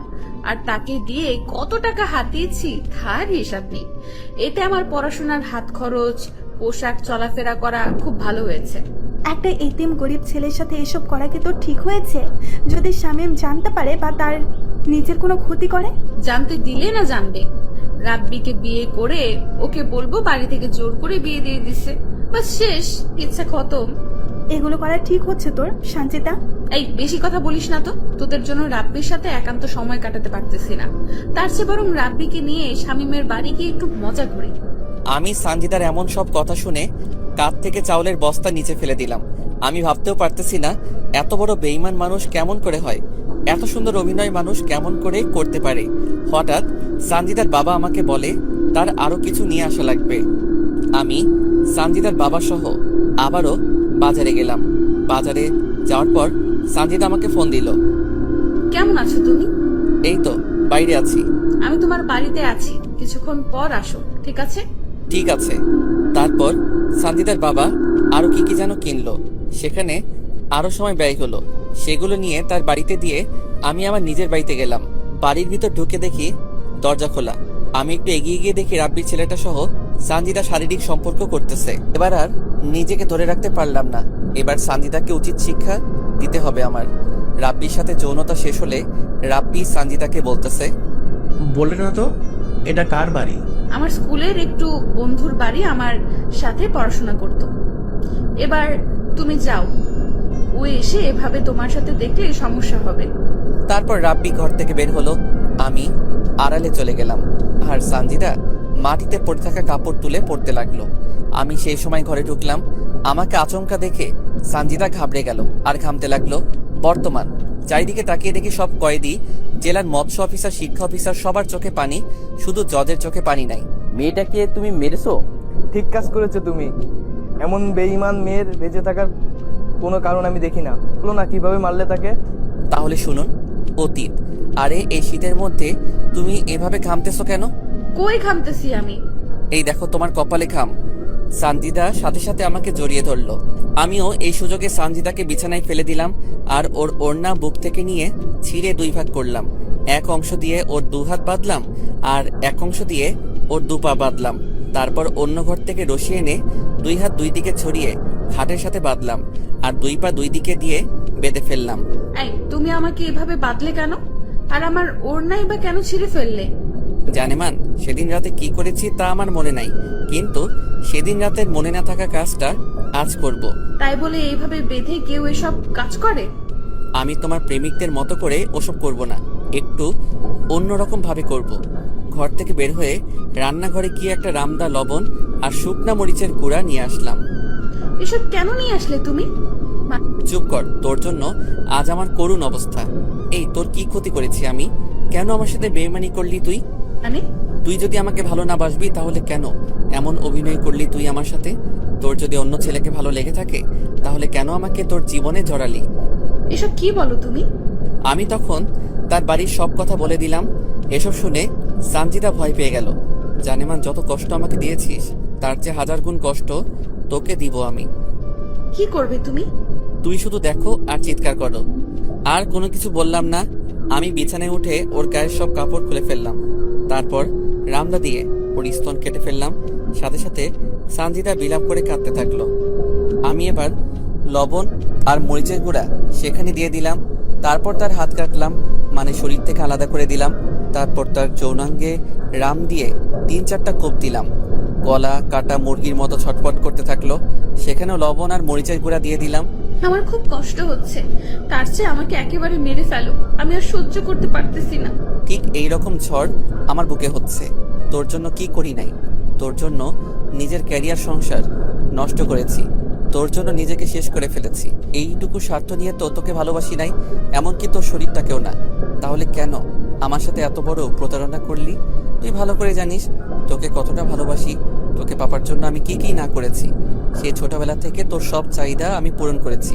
তার বিনিময়ে কি দিয়েছিস আমাকে? আমাকে মেরে ফেলো, আমি আর সহ্য করতে পারতেছি না। এমন যন্ত্রণা আমার কখনো হয়নি। এই চুপ, কোনো কথা বলিস না। তোর না শরীরের উত্তেজনা বেশি, তা আরো বাড়িয়ে দিব আমি। কিন্তু না, সানজিদা চিৎকার করতেছে, এত জোরে চিৎকার করতেছে যে আশেপাশের মানুষ শুনতে পাওয়ার অবস্থা। তাই আমি রামদা দিয়ে ওর জিভটা কেটে সেখানেও লবণ আর শুকনা মরিচের গুঁড়া দিলাম। মনে আছে তুই বলেছিলি না আমার বুকে মাথা রেখে তুই ঘুমাবি? আয়, তোকে আজ ঘুম পাড়িয়ে দেই। তার আগে বলতো, আদ্রিয়ান আর রাব্বি তোকে কোথায় কোথায় স্পর্শ করেছে? ও তুই তো বলতে পারবি না। তার আমি রামদা দিয়ে সেসব জায়গা কেটে দিয়ে তোকে পবিত্র করে আমার বুকে রেখে তোকে ঘুম পাড়িয়ে দেই। তারপর রামদা দিয়ে তার কপাল থেকে পা পর্যন্ত এমনভাবে কেটেছি যা বাংলাদেশের ইতিহাসে এমন করে কাউকে মেরেছে কিনা জানি না। আমি এবার সানজিদার 2 পা কেটে ফেললাম। তখন অবধি সানজিদার দেহে প্রাণ ছিল। শেষে সানজিদার পেটে কয়েকটা কোপ দেই, আর সাথে সাথে সানজিদাকে আমার বুকে জড়িয়ে ধরি, আর সেখানে সে শেষ নিঃশ্বাস ত্যাগ করে। সানজিদাকে এত যন্ত্রণা দিয়ে মেরেছি যা ভাষায় বলে বোঝাতে পারবো না। তাকে তো আমি ভালোবাসতাম, আমাকে বললে তো তার জীবন থেকে সরে যেতাম। কেন সে বারবার আমার সাথে ছলনা করলো? কেন বেঈমানি করলো সে? আমি তো কোনো স্বার্থ নিয়ে তাকে ভালোবাসি নাই। অনেকক্ষণ সানজিদার দিকে চেয়েছিলাম, তারপর নিজেই 999 কল দিয়ে বলি, আর কিশোরগঞ্জ থানা থেকে পুলিশ এসে এসব দেখে ভয় পায়, তারপর আমাকে নিয়ে থানায় যায়। বর্তমান সবাই এবার ভয়ের চোখে আমার দিকে তাকিয়ে আছে, আর সবাই অনেক দূরে দূরে চলে গেছে। কিছুক্ষণ আগেও আমার জন্য যাদের চোখে পানি ছিল, এখন আমাকে দেখে তারা ভয়ে কাতর। তুমি কি মানুষ? এভাবে কেউ কাউকে এত কষ্ট দিয়ে মারে? জজ সাহেব, শামীম সত্যি কি অপরাধী? মানুষ মেরে ফেলার মতো পাপ আর হয় না। সে দুনিয়াতে যেমন সবার চোখে নিকৃষ্ট হয়, পরকালে তাকে জাহান্নামে থাকতে হবে। আমি নিজেও বলতে পারবো না সত্যি কি অপরাধী শামীম। তারপর আর কি, যা রায় ছিল তাই হয়েছে।